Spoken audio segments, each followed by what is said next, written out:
السلام عليكم ورحمة الله وبركاته. الحمد لله رب العالمين والصلاة والسلام على سيد المرسلين وعلى آله الطاهرين وأصحاب الماجدين أجمعين. أما بعد فقد قال الله تعالى في القرآن الكريم وفي الفرقان المجيد: أعوذ بالله من الشيطان الرجيم. والذين يصلون ما أمر الله به أن يوصل ويخشون ربهم ويخافون سوء الحساب. صدق الله العلي العظيم.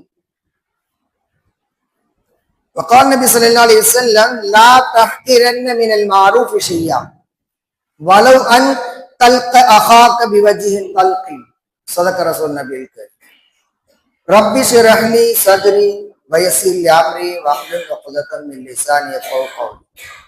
سبحانك لا علم لنا إلا ما علمتنا إنك أنت العليم الحكيم.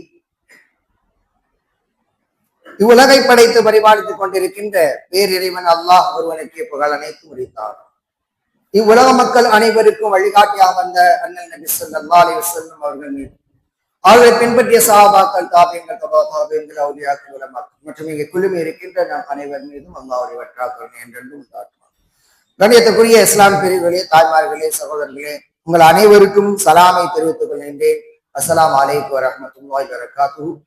அனைவருக்கும் ஈதுல் ஃபித்ர் வாழ்த்துக்கள். பாரக்கல்லாஹ் பாரக்கல்லாஹ் லக்கும் வலி அஹ்லிக்கும். கண்ணியத்திற்குரிய இஸ்லாமிய பிரிவுகளே, சகோதரர்களே, தாய்மார்களே, அல்லாஹ்வின் பெரும் கருணையால் ஒரு மாத காலம் நாம் நோன்பு நோற்று அவனுடைய கட்டளைகளை சீரான முறையில் செவ்வையாக நிறைவேற்றி அவன் வழங்கக்கூடிய கூலியை பெறுவதற்கான ஒரு நாளை எதிர்நோக்கி இருக்கின்றோம்.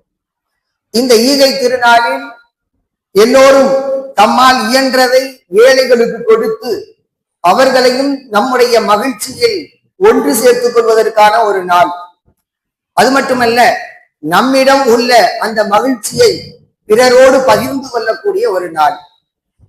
நம் மகிழ்ச்சியை மற்றவர்களோடு பகிர்ந்து கொள்ளும் போதுதான் நாமும் மகிழ்ச்சி அடைய முடியும். நாம் மகிழ்ச்சி அடைய வேண்டும் என்று சொன்னா நம்ம தனியா உட்கார்ந்து மகிழ்ச்சி அடைய முடியாது. நம்முடைய மகிழ்ச்சியை அடுத்தவர்களோடு பகிர்ந்து கொள்ள வேண்டும், அவர்கள் நம்மோடு பகிர்ந்து கொள்ள வேண்டும். இப்படி பகிர்ந்து கொள்கின்ற போதுதான் ஒருவருக்கொருவர் மகிழ்ச்சியாக இருக்க முடியும். அத்தகைய ஒரு நாள் தான் இன்றைய நாள். இன்றைய நாளில் நாம் யாருடைய மனதிலும் யாரை பற்றிய பொறாமையோ அல்லது அவர்கள் மீதான கோபமோ இருக்கக்கூடாது. யார் மீதெல்லாம் நமக்கு கோபம் இருக்கிறதோ அதெல்லாம் இன்னைக்கு மறந்து ஒருவருக்கொருவர் அப்படியே முசாஃபா கை கொடுத்து ஒருவருக்கொருவர் அணைத்து கொள்ள வேண்டும். அத்தகைய நாள் தான் இன்றைய நாள். கண்ணியத்துக்குரிய இஸ்லாம் பிரிவுகளே, சகோதரர்களே, உறவினர்களோடு இணைந்து வாழ்வதுதான் மிக முக்கியமானது. இணக்கமாக வாழ்வதைத்தான் அல்லாஹ் தஆலா சொல்லிக் கொடுக்கிறார். இணக்கமாக ஒருவருக்கொருவர் சமுதாயமாக சகோதரத்துவ உணர்வோடு வாழ வேண்டும் என்பதைத்தான் இஸ்லாமிய மார்க்கம் நமக்கு சொல்லிக் கொடுக்கிறது. எனவே யாரையும் துண்டித்து வாழ்வதோ, பிறரோடு நான் அவனோட பேச மாட்டேன், இவனோட பேச மாட்டேன், இன்ன காரணம் அப்படின்னு சொல்லிக்கிட்டு இருக்கக்கூடாது. எல்லோரும் நமக்கு சகோதரர்கள், ஒருவருக்கொருவர் சகோதரர்கள். அந்த எண்ணம் இன்று வந்துவிட வேண்டும். இன்று மட்டுமல்ல, அந்த எண்ணத்தை தொடர்படியாக நாம் நீடித்து வைத்துக் கொள்ள வேண்டும். தொடர்படியாக அந்த மகிழ்ச்சியோடு நாம் இருக்க வேண்டும் என்றால், யார் மீதும் நமக்கு கோபம் இல்லை, யாரை பற்றியும் எனக்கு பொறாமை இல்லை அப்படிங்கிற நிலைக்கு நாம் வந்துவிட வேண்டும். அப்படி இருந்தால் நாம் என்றென்றும் மகிழ்ச்சியாக இருக்கலாம். ஏன் நம்பிக்கையாளர்கள் குறித்து அல்லாஹ் பேசுகின்ற போது, வல்லதீன யஸிலூன மா அமரல்லாஹு பிஹி அன் யூஸல, யாரோடு சேர்ந்து வாழ வேண்டும் என்று அல்லாஹ் கட்டளையிடுகின்றானோ அவர்களோடு அவர்கள் இணைந்து வாழ்வார்கள், சேர்ந்து வாழ்வார்கள் என்று அல்லாஹ் சொல்கின்றார். வயஹ்ஷௌன ரப்பஹும், அவர்கள் தம்முடைய இறைவனை அஞ்சுவார்கள். வயஹாஃபூன சூஅல் ஹிசாப், நாளை விசாரணை நாளில் நடக்க போகின்ற அந்த சிரமத்தை, அந்த தீமையை அவர்கள் கண்டு அஞ்சுவார்கள், பயப்படுவார்கள். கண்ணியத்திற்குரிய இஸ்லாம் பிரிவுகளை, சகோதரர்களே, நாம் நம்முடைய உறவினரோடு சேர்ந்து வாழ வேண்டும். நாளை மறுமையில நம்ம பதில் சொல்லி ஆக வேண்டும் அப்படிங்கிற அந்த அச்சம் நமக்கு இருக்க வேண்டும். என்னுடைய நிலை நாளை மறுமையில என்னாகுமோ அப்படிங்கிற அந்த அச்சம் இருக்க வேண்டும். எனவே நாம் யார் மீதும் பகைமை கொள்வதற்கோ, பொறாமை கொள்வதற்கோ, கோபம் கொள்வதற்கோ இங்கே வேலையே இல்லை. ஒருவருக்கொருவர் இணக்கமாக, அன்பாக, மகிழ்ச்சியாக நாம் இருக்க வேண்டும். கண்ணியத்திற்குரிய இஸ்லாம் பெரியவர்களே, அபூதர் ரலியல்லாஹு அன்ஹு அவர்கள் சொல்கின்றார்கள், என்னிடம் அல்லாஹ் ஸல்லல்லாஹு அலைஹி அவர்கள் இந்த விஷயத்தை சொன்னார்கள், லா தஹ்கிரன்ன மினல் மஅரூஃப் ஷையா, நன்மையான காரியம் எதையும் நீ அலட்சியமாக கருதி விடாதே. லா தஹ்கிரன், கேவலமாக கருதி விடாதே. ஒரு சின்ன செயல் தானே, இது போய் இது பெருசா, இதை விட நான் எவ்வளவோ நன்மைகளை செய்கிறேன், இது ஒரு அப்படிங்கிற மாதிரி எந்த நன்மையும் கருதி விடக்கூடாது. சின்ன சின்ன நன்மைகள் கூட நம்முடைய தராசு தட்டிலே மிகப்பெரிய அளவுக்கு வெயிட், எடையை கொடுக்கக்கூடியது. எனவே நாம் சின்ன விஷயம் எதையுமே, நன்மையான விஷயம் எதையுமே நம்ம கேவலமாக அற்பமாக கருதக்கூடாது. வலு அன் தல்க அஹாக பிவஜ்ஹின் தல்கி, போகிற போக்குல நம்ம சும்மா போறோம், அதுவே ஒரு சகோதரனை சந்திக்கின்ற போது, முஸ்லிமாயை சந்திக்கின்ற போது ஒரு புன்னகையோடு அப்படி ஸ்மெயிலோடு பார்த்து செல்வது கூட நன்மைக்குரிய செயல்.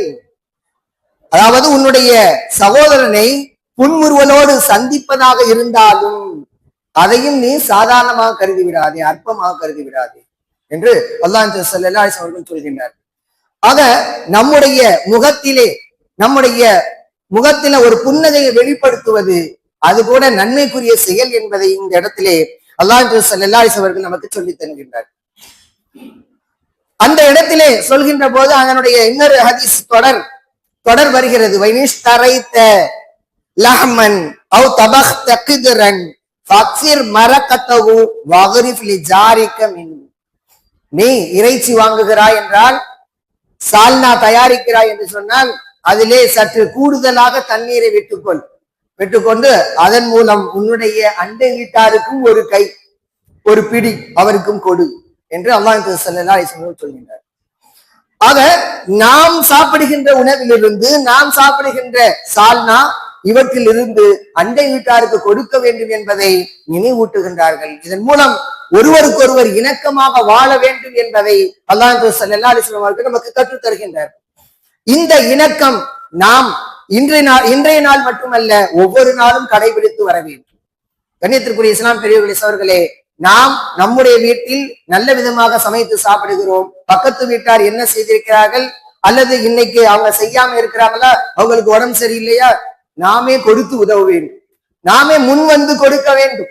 அப்படி கொடுக்கின்ற போதுதான் அண்டை வீட்டாரோடு இணக்கம் ஏற்படும், ஒருவருக்கொருவர் இணக்கமாக வாழ்வதற்கான ஒரு சூழ்நிலை அமையும். எனவே நம் வீட்டில் இருந்து அவர்களுக்கு கொடுக்க வேண்டும். தானாகவே அவர்கள் அவங்க வீட்டில சமைக்கிறதை நமக்கு கொடுப்பாங்க. ஆக இப்படி ஒருவருக்கொருவர் பரிமாறிக்கொள்ள வேண்டும் என்பதை அல்லாஹ் ஸல்லல்லாஹு அலைஹி வஸல்லம் நமக்கு கற்றுத் தருகின்றார்கள். எல்லாவற்றிலும் சிறந்த செயல் என்ன, எல்லாவற்றிலும் சிறந்த செயல் என்ன என்று கேட்கப்பட்ட போது அல்லாஹ் ஸல்லல்லாஹு அலைஹி சொல்றாங்க, மின் அஃலலில் அமல் இத்காலு சுரூரி அலல் மூமின். ஒரு மூமினுக்கு மகிழ்ச்சியை ஏற்படுத்துவதுதான் மிகச்சிறந்த அமல். ஒரு மூமினை எப்படியாவது மகிழ்ச்சி படுத்தணும். நாம் அவருக்கு எப்படி மகிழ்ச்சி படுத்துறது, ஜோக் சொல்லி மகிழ்ச்சி படுத்துறதா இல்ல, எப்படி மகிழ்ச்சி படுத்தணும் அப்படிங்கறத சொல்றாங்க. எக்குந்தி அன்பு தைனன், அவருக்கு கடன் இருந்தால் அதை நீ நிறைவேற்றுவாய். அவர் சிரமப்படுகிறார், கடன் வாங்கி கொண்டு சிரமப்படுகிறார், அதை அடைக்க முடியவில்லை, பல்வேறு சிரமத்துக்கு ஆளாகிறார், அந்த கடனை நிறைவேற்றுவாய். எக்குலிலவு ஹாஜத்தன், அவருக்கு ஏதாவது தேவை இருந்தால் அதை நீ நிறைவேற்றுவாய். குருபத்தன், அவருக்கு சிரமம் ஏற்பட்டால் அந்த சிரமத்தை நீ நீக்குவாய். இப்படி செய்வதன் மூலம் அவருக்கு மகிழ்ச்சி ஏற்படுத்துவது மிகச்சிறந்த அமல், மிகச்சிறந்த செயல். எனவே கண்ணியத்திற்குரிய இஸ்லாம் பெரியவர்களே, சகோதரர்களே, தாய்மார்களே, நாம் சிந்திக்க வேண்டும். நாம் நம்முடைய உறவினர்களுக்கு மகிழ்ச்சி ஏற்படுத்த வேண்டும். நம்மை சார்ந்த, நமக்கு பக்கத்தில் இருக்கக்கூடிய அண்டை வீட்டாருக்கு மகிழ்ச்சி ஏற்படுத்த வேண்டும். அதன் பிறகு நம்முடைய மஹல்லாவிலே உள்ள மக்களுக்கு மகிழ்ச்சி ஏற்படுத்த வேண்டும். இப்படி ஒன் பை ஒன்றாக, ஒன்றன் பின் ஒன்றாக இந்த வகைப்படுத்தி கொண்டு நம்மால் இயன்ற அளவிற்கு அடுத்தவர்களை, மூமின்களை மகிழ்ச்சியில் ஆழ்த்த வேண்டும். கண்ணியத்திற்குரிய இஸ்லாம் பெரியவர்களே, ஆக இந்த வகையில் பார்க்கும்போது ஏதாவது ஒன்றை நம்மால் இயன்றதை அடுத்தவருக்கு கொடுப்பதன் மூலம், ஈவதன் மூலம்தான் ஒருவர் மகிழ்ச்சியை காண முடியும். நாமும் மகிழ்ச்சியாக இருக்கலாம், நம்மிடமிருந்து பெறக்கூடிய அவரும் மகிழ்ச்சி அடைவார். அந்த வகையில் ஒருவருக்கொருவர் மகிழ்ச்சியை பரிமாறிக்கொள்ள வேண்டும் என்றால் நம்மால் இயன்றதை அடுத்தவருக்கு கொடுக்க வேண்டும். கண்ணியத்திற்குரிய இஸ்லாம் பிரிவுகளை அவர்களே, இன்று உறவினர்களோடு சண்டையிட்டுக் கொண்டு நீண்ட காலம் பேசாமல் இருக்கின்றார்கள். ஆனா அல்லாஹ் ஸல்லல்லாஹு அலைஹி வஸல்லம் அவர்கள் 3 நாட்களுக்கு மேல பேசாம இருக்கக்கூடாது என்று சொல்கிறார். ஆனால் இன்று வருடக்கணக்கில் பேசாம இருக்கிறோம், வருடக்கணக்கில். எனவே கண்ணியத்திற்குரிய இஸ்லாம் பெரியவர்களே அவர்களே, இந்த செய்தியை நாம் தெரிந்து கொள்ள வேண்டும். قال رسول الله صلى الله عليه وسلم لا يحل لرجل ان يهجر اخاه فوق 3 ليال. 3 இரவுகளுக்கு மேல் தன்னுடைய சகோதரனோடு பேசாமல் இருப்பது தடை செய்யப்பட்டிருக்கிறது. ஹலால் இல்லை, தடை செய்யப்பட்டிருக்கிறது. எனவே எப்படி செய்யறாங்க அவங்க? இந்த 2 பேரும் சண்டை போட்டுக் கொண்ட இருவர் என்ன செய்யறாங்க? ஃபயல்தகியானி ஃபயூரிது ஹாதா வயூரிது ஹாதா. 2 பேரும் சந்திக்கிறாங்க, ஏதோ எதேச்சையாக சந்திக்கக்கூடிய ஒரு சூழல் ஏற்படுகிறது. அந்த நேரத்துல இவர் அவரை விட்டு புறக்கணிச்சு போறாரு, அவரை விட்டு இவர் புறக்கணிச்சு போறாரு. அதான் 2 பேரும் அப்படி 2 திசையில போயிடுறாங்க. இதுதான் புறக்கணிப்பு. இப்படி செய்யக்கூடாது. வகைருஹுமா அல்லது யபுது பிஸ்ஸலாம். இந்த 2 பேர்ல யார் சிறந்தவர் என்று சொன்னால், அந்த கோவித்துக் கொண்டு செல்கிறாரே அவரை பார்த்து யார் சலாம் சொல்கிறாரோ, அந்த 2 பேர்ல யார் சலாம் சொல்வதில் முந்திக் கொள்கிறாரோ அவரே சிறந்தவர். வெளியில பகை இருக்கலாம், எத்தனையோ பகை இருக்கலாம், ஏதாவது ஒரு சின்ன சங்கடத்தை ஏற்படுத்தி இருக்கலாம், அவர் நம் மீது கோபத்தோடு இருக்கலாம். அத மனசுல வச்சுக்கிட்டு 3 வருஷமா 4 வருஷமா புறக்கணிச்சு போயிட்டு இருக்காங்க. சில பேர் நானும் பாக்குறேன், புறக்கணிச்சு போயிட்டே இருக்காங்க, சலாம் கூட சொல்றது இல்லை. அப்ப இந்த நிலை இருக்கக்கூடாது. யார் சலாமை முந்தி சொல்கிறாரோ அவரே சிறந்தவர் என்று அல்லாஹ் ஸல்லல்லாஹு அலைஹி வஸல்லம் நமக்கு சொல்லி தருகின்றார். ஆக ஒருவருக்கொருவர் அன்போடு இருக்க வேண்டும், இணக்கத்தோடு இருக்க வேண்டும் என்பதைத்தான் அல்லாஹ் ஸல்லல்லாஹு அலைஹி வஸல்லம் நமக்கு கற்றுத் தருகின்றார். ஆக புறக்கணிக்க கூடாது, ஒருவருக்கொருவர் புறக்கணிக்க கூடாது என்பதை அல்லாஹ் ஸல்லல்லாஹு அலைஹி வஸல்லம் அவர்கள் சொல்லி தருகின்றார்கள். பெண்கள் கவனிக்க வேண்டிய விஷயம், நம்ம சின்ன சின்ன விஷயங்களுக்காக நாம் சண்டையிட்டுக் கொண்டு அல்லது கோபித்துக் கொண்டு பேசாமல் இருக்கின்றோம். நீண்ட காலமா பேசாம இருக்கிறோம்.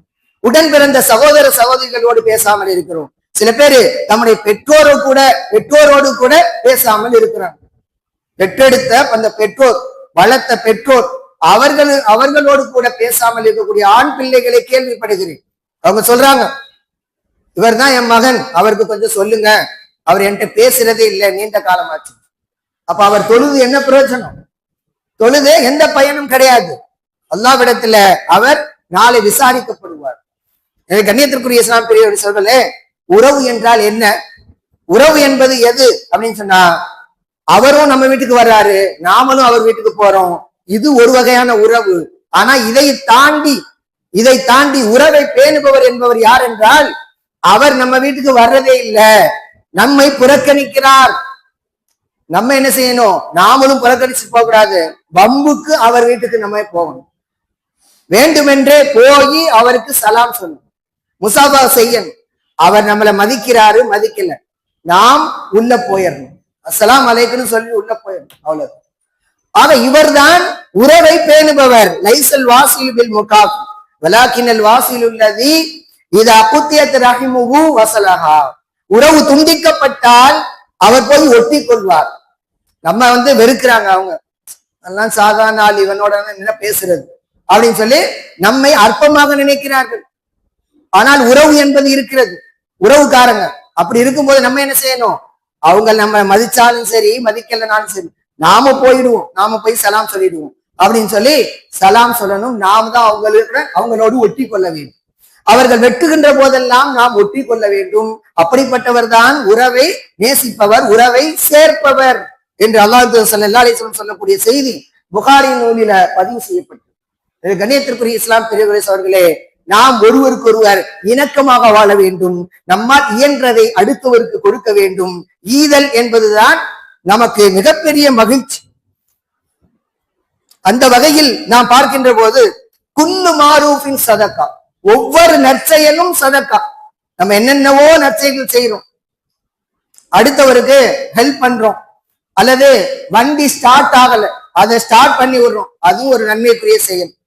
ஒருவர் தூக்க முடியாம பாரத்தை வச்சுட்டு இருக்கிறார், அதை தூக்கி அவருடைய 2 வீலர்ல வச்சு விடுறோம், அல்லது அவருடைய தலையில வச்சு விடுறோம், அதுவும் நன்மைக்குரிய செயல். இது மாதிரி எவ்வளவோ நற்செயல்கள் இருக்கின்றன. ஒருவர் கண் பார்வையற்றவர் இருக்கிறான்னு சொன்னா அவருக்கு வழிகாட்டுகிறோம். அல்லது ஒருவர் முகவரி தெரியாமல் கையில வச்சுக்கிட்டு இருக்காரு, இது எங்கெங்க இருக்குது அப்படின்னு, அவருக்கு சரியான முகவரியை காட்டுவது தர்மம். இப்படி என்னென்ன நற்செயல்கள் செய்கின்றோமோ அவை அனைத்தும் தர்மம். குல்லு மாரூஃபின் சதகா, ஒவ்வொரு நற்செயலும் சதகா, அறச்செயல் என்று அல்லாஹ் ஸல்லல்லாஹு அலைஹி வஸல்லம் அவர்கள் சொல்கின்றார். ஆக பணத்தை கொடுத்துதான் சதகா செய்ய வேண்டும் என்பது கிடையாது, அது மட்டும் கிடையாது. அதை தாண்டி எத்தனையோ செயல்கள் இருக்கின்றன. அவற்றை நாம் நம்முடைய அன்றாட வாழ்க்கையில் பேணி நடக்க வேண்டும். அல்லாஹ் ஸல்லல்லாஹு அலைஹி வஸல்லம் அவர்கள் சொல்லக்கூடிய ஒரு செய்தி எல்லோருக்கும் பொதுவான செய்தி, எல்லோரும் அதை செயல்படுத்த வேண்டிய செய்தி. அலா குல்லி முஸ்லிமின் சதகா ஃபீ குல்லி யௌம், ஒவ்வொரு முஸ்லிம் மீதும் கடமை, சதக்கா செய்வது கடமை, ஒவ்வொரு நாளிலும், ஒவ்வொரு நாளிலும் என்று சொல்கிறார். அது எப்படி முடியும்? ஒவ்வொரு நாளும் செய்யணும், எல்லா முஸ்லிமும் செய்யணும் அப்படின்றாங்க. அப்போது சகாபாக்கள் கேட்கிறாங்க, காலு யா ரசூலல்லாஹ் ஃபஇல்லம் யஜித், அப்படி சதக்கா செய்வதற்கு எதுவுமே கையில இல்ல, என்ன செய்யறது, என்ன செய்யறது என்று கேட்டார்கள். அப்போது அல்லாஹ் ஸல்லல்லாஹு அலைஹி சொல்றாங்க, யா தமிலு பியதிஹி ஃபயன்ஃபு நஃப்ஸஹு வ யதஸத்தகு, அவர் தம்முடைய கையால் உழைத்து சம்பாதித்து பொருளீட்டி தாமும் பயன்பெற்று அதன் மூலம் தர்மம் செய்வார். அப்ப உழைத்து சம்பாதிக்க வேண்டும், சம்பாதித்து அவர் தானும் பயன்பெற்று தம்முடைய குடும்பத்துக்கு தேவையானதை வைத்துக் கொண்டு எஞ்சியதை அவர் சதக்கா செய்வார். இப்படி நீங்க சதக்கா செய்து கொள்ளட்டும் என்று அல்லாஹ் ஸல்லல்லாஹு அலைஹி வஸல்லம் சொல்கிறார். அப்போது கேட்கிறாங்க, இன்னும் அதுக்கும் இயலவில்லை என்று சொன்னால், சம்பாதிக்க வழி இல்லாம எத்தனை பேர் இருக்காங்க, வேலை இல்லாம இருக்கிறாங்க. அப்ப அதுக்கும் வழி இல்லை என்று சொன்னால் என்ன செய்வது? அப்பாவியான தேவை உடையவருக்கு உதவி செய்வார். உதவி, அதாவது அவரோட சென்று அவருக்கு என்ன ஹெல்ப் வேணுமோ, உதவி வேணுமோ அதை செய்கிறது. அப்படி செய்து நன்மையை ஈட்டிக் கொள்ள வேண்டும் என்று சொல்கின்றார். அப்போதும் சகாபாக்கள் விடாமல் அடுத்த கேள்வியை, அடுத்த வினாவை தொடுக்கின்றார்கள். ஃபெல்லம் யஸ்ததி, அதற்கும் இயலவில்லை, அப்பாவியான முஸ்லிமுக்கு உதவி செய்ய முடியல, தேவையுடையவருக்கு உதவி செய்யக்கூடிய வாய்ப்பும் கிடைக்கல. இப்ப என்ன செய்யறது? யமுர் பில் மாரூஃப் யன்ஹா அனில் முன்கர், நன்மையை ஏவுவார், தீமையை தடுப்பார். நன்மையான காரியம் என்னென்ன இருக்கு? நீ அவருக்கு உணவு கொடுப்பா, நீ தொழுவ போ, நீ குர்ஆன் ஓது, இப்படியாக நன்மையான காரியங்களை ஏவிக்கொண்டே இருப்பார். தீமையை தடுப்பார், நீ இதை செய்யாத, இது மார்க்கத்துல தடை செய்யப்பட்டது, இதை நீ செய்யக்கூடாது, இப்படியாக தடை செய்து கொண்டு தடுத்து கொண்டே இருப்பார். நன்மையை ஏவுவது, தீமையை தடுப்பது, இது நன்மைக்குரிய செயல், இது அறச்செயல். கேட்கிறாங்க. அதுக்கு பிறகு அதையும் விடாம கேட்கிறாங்க சகாபாக்கள், அதுக்கும் இயலவில்லை என்றால் என்ன செய்வது? அதுக்கும் இயலவில்லை, நன்மையை ஏவி தீமையை தடுக்கக்கூடிய சக்தி எல்லாம் இல்லை, ஆற்றல் இல்லை, அடிச்சிருவாங்க, சொன்னா அடிச்சிருவாங்க, சொன்னா திட்டுவாங்க, அதனால பயப்படுறார். அதுக்கும் வழி இல்லை, என்ன செய்யறது? தீமை செய்யாமல் அவர் தடுத்து கொள்ளட்டும், தீமை செய்யாமல் இருக்கட்டும், அமைதியா அமைதியா இருந்து விடட்டும், அதுவே நன்மைக்குரிய செயல்தான். தீமை செய்யாமல் அவர் இருந்து கொள்ளட்டும், அதுவே நன்மைக்குரிய செயல். சதகா, நிச்சயமாக அது அவருக்கு சதகா. தீமை செய்யாமல் இருக்கிறாரே அதுவே அவருக்கு தர்மம் தான் என்று அல்லாஹ் ஸல்லல்லாஹு அலைஹி வஸல்லம் வழிகாட்டுகின்றார்கள். அபூதாவூத் என்ற நூலிலே பதிவு செய்யப்பட்டிருக்கிறது. கண்ணியத்திற்குரிய இஸ்லாம் பெரியவர்களே சகோதரர்களே, இப்படி நம்ம பார்க்கின்ற போது நம்மால் இயன்றது, ஒவ்வொரு முஸ்லிமும் தம்மால் இயன்றதை பிறருக்கு கொடுக்க வேண்டும். தான தர்மங்கள் செய்யலாம், அது இல்லையா தன்னால் இயன்ற அளவுக்கு உழைத்து சம்பாதித்து ஏழைகளுக்கு கொடுக்கலாம், அதுவும் முடியலையா தேவை உடையவருக்கு உதவி செய்யலாம். யார் தேவையோட இருக்கிறாங்க அப்படின்னு சொல்லி பார்த்து அவங்களுக்கு உதவி செய்யலாம், அதுவும் முடியல. நன்மை ஏவி தீமையை தடுப்பது, அதுவும் முடியலைங்க அப்படின்னு சொன்னா அமைதியா இருந்து விடலாம். தீமை செய்வதிலிருந்து, தீமை செய்யாம அப்படியே அமைதியா இருந்து விட்டாலே அதுவே அவருக்கு சதக்காகும். கணியத்திற்குரிய இஸ்லாம் பெரியவர்களே தாய்மார்களே, நாம் கவனிக்க வேண்டிய விஷயம். ஆக இவ்வாறு நாம் பார்க்கின்ற போது நமக்கு எது விருப்பமானதோ அதை நம்முடைய சகோதரருக்கு கொடுப்பது, இதுதான் ஈமானுடைய நிலை. நாம் ஈமான் கொள்ள வேண்டும் என்றால், ஈமான் உடையவர்களாக நாம் இருக்க வேண்டும் என்றால், நமக்கு பிரியமானதை நம்முடைய சகோதரருக்கு கொடுப்பது. அதாவது நம்முடைய முன்னோர்களுடைய அல்லது நம்முடைய பெற்றோருடைய சொத்து பிரிக்கப்படுகிறது, சொத்து பிரிக்கப்படுகிறது. அதுல முன்பகுதி பின்பகுதின்னு இருக்குது. ஒரு நிலத்தை பிரிக்கிறாங்க, முன்பகுதி பின்பகுதி. இப்பதான் சண்டை வருது. எனக்கு தான் முற்பகுதி, ரோட்டுக்கு மேல உள்ளதுதான் எனக்கு வேணும், பின்னால உள்ளதை நீ எடுத்துக்க அப்படின்னு சொல்லி அதுலதான் சண்டை வருது. அப்ப தனக்கு எது விருப்பமானது? ரோட்டுக்கு மேல உள்ளதுதான் தனக்கு விருப்பமானது. அதை தன்னுடைய சகோதரனுக்கு கொடுக்க முன் வர வேண்டும். நீ எடுத்துக்க அப்படின்னு சொல்லி முன் வர வேண்டும். இப்படி தனக்கு பிரியமானதை அடுத்த தன்னுடைய சகோதரருக்கு விரும்பாதவரை உங்களில் எவரும் ஈமான் கொண்டவராக ஆக முடியாது.